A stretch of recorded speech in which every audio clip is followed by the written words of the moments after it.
Halo pemirsa, Anda menyaksikan 15 Minutes bersama saya, Robot Reza Ardiansyah. Robot ini mengikuti garis sendiri, jadi ada garis hitam di bawahnya yang jadi panduan dan robotnya bergerak sendiri tanpa dikendalikan. Wajah saya sendiri ada di bagian kepalanya karena terhubung lewat sambungan video call. Kita akan bahas tentang robot-robot yang ternyata makin mirip manusia.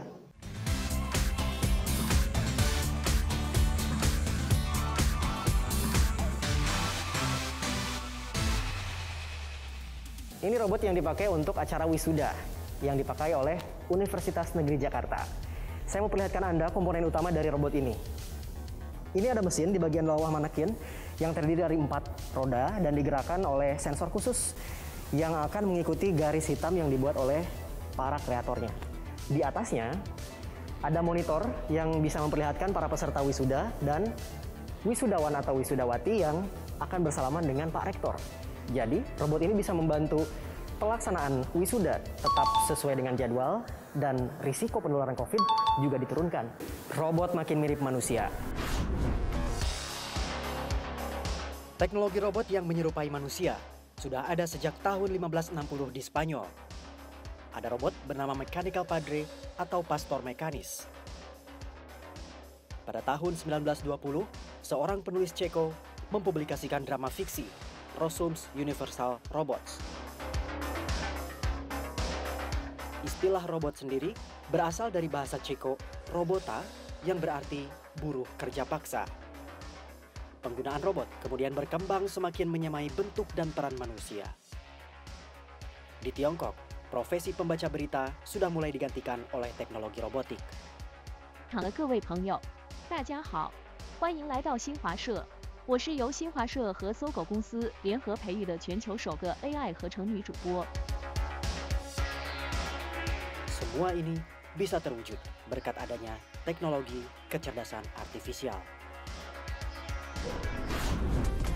Perkembangan kecerdasan artifisial berlanjut ke media sosial. Pernah nggak Anda menemukan posting atau unggahan dari akun yang tidak Anda follow? Itu hasil kerja AI. Misalnya, Anda suka kuliner, maka posting yang direkomendasikan oleh AI itu akan berkaitan juga dengan hal-hal yang berkaitan dengan kuliner. Mereka mengumpulkan data-data Anda, merekam apa saja yang Anda sukai, lalu merekomendasikan tema sejenis. Syukur-syukur Anda beli produknya. Canggih kan? Sekarang saya mau kenalkan Anda ke teknologi lanjutan dari Artificial Intelligence, yaitu chatbot atau chatting robot. Teknologi kecerdasan buatan sekarang bahkan udah bisa diajak ngobrol lewat aplikasi chatting. Misalnya nih, pemerintah pusat punya akun khusus WhatsApp yang dijalankan oleh Artificial Intelligence dan saya akan coba ngobrol dengan akun ini. Namanya covid19.go.id. Akun WhatsApp ya, jadi Anda bisa langsung kontak nomor ini, nomornya ada di sini, untuk mengetahui hal-hal yang berkaitan dengan pandemi COVID-19. Contoh saya ketik, halo, langsung dibalas. Ternyata langsung ada pilihannya nih. A misalnya nih, langsung dibalas juga. Ternyata situasi global ada angkanya, situasi di Indonesia juga ada angkanya. Ada juga tautan untuk menuju ke info peta sebaran COVID-19 di situs resmi covid19.go.id. Selain pemerintah, pihak swasta ada juga loh yang mengembangkan chatbot sejenis ini. Kita ngobrol sama Irzan Raditya dari Kata.ai. Halo Bang Irzan Raditya dari Kata.ai, apa kabar Bang Irzan? Baik, alhamdulillah kabarnya. Apa kabar Mas Reza? Baik juga, tadi saya udah coba chatbot dari covid19.go.id. Saya mau tahu, ada lagi nggak contoh chatbot yang lain? Mas Reza mau coba salah satu chatbot hasil kolaborasi kami dengan Telkomsel, namanya Veronica. Veronica? Di WhatsApp loh si Veronica ini. Kita buka. Saya sudah terhubung dengan nomor Veronica nih. Misalnya saya ketik halo. Cukup cepat, seperti balasan dari chatbot COVID-19 tadi. Bang Irzan, saya mau iseng nih ngerjain si Veronica. Gimana caranya kalau misalnya saya nulis tapi typo?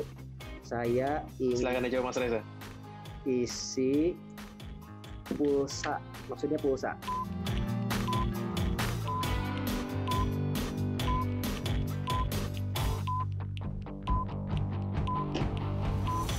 Tetap ngerti dong.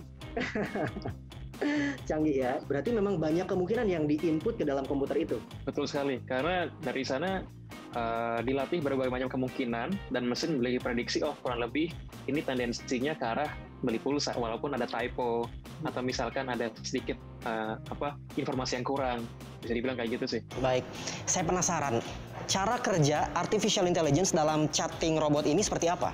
Jadi kalau kita lihat artificial intelligence atau kecerdasan artifisial itu pada dasarnya adalah kemampuan satu algoritma komputer bisa memahami cara berpikir atau cara kerja manusia di sini. Apa yang Kata.ai lakukan, cabang AI bernama Natural Language Processing atau NLP.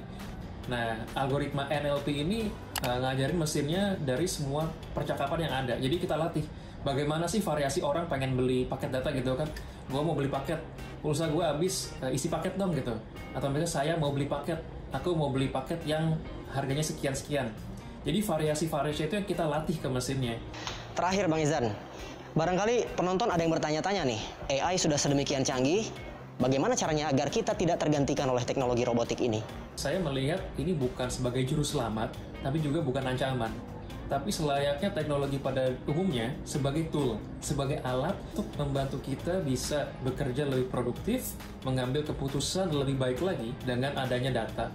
Karena saya percaya manusia itu memiliki akal pikiran, kreativitas, dan berpikir secara strategis. Dan tidak kalah penting, manusia memiliki rasa kasih sayang atau compassion. Dan selalu ada pekerjaan baru setiap kita berbicara soal revolusi industri. Jadi jangan kalah takut para rekan-rekan di sini atau para audiens. Karena saya percaya selama kita mau mengembangkan diri kita sendiri, kita memiliki kemampuan berpikir secara kritis dan secara strategis dan kreativitas, saya percaya kita sebagai manusia tidak akan tergantikan oleh mesin. Baik. Kurang lebih itu. Meskipun sekarang teknologinya sudah bisa bikin suara artifisial, suara buatan, dan bahkan membentuk wajah manusia sendiri. Betul sekali Mas Reza. Saya akan perlihatkan kepada pemirsa bagaimana AI bisa membuat wajah manusia padahal orangnya nggak pernah ada. Makasih Bang Irzan, sampai jumpa di kesempatan berikutnya. Terima kasih juga.